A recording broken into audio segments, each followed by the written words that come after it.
একবার ভেবে দেখুন, যদি পরের দিন তার উপর আরো একটা তলা বানিয়ে দেওয়া হয়, তাহলে কি?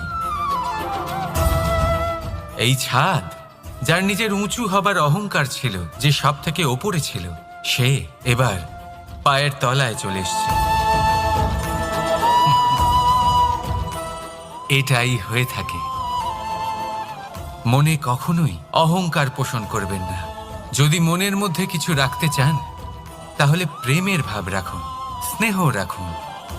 এই অহংকারকে আপনি যা ইচ্ছে নাম দিন, গর্ব হোক, আত্মসম্মান হোক, এর দ্বারা আপনার কোনোভাবেই কোনো লাভ হবে না। তাহলে এই অহংকারকে ত্যাগ করুন আর আমার সাথে ভালোবেসে বলুন, রাধা রাধা। একটা সিদ্ধান্ত, এই জীবনে একটা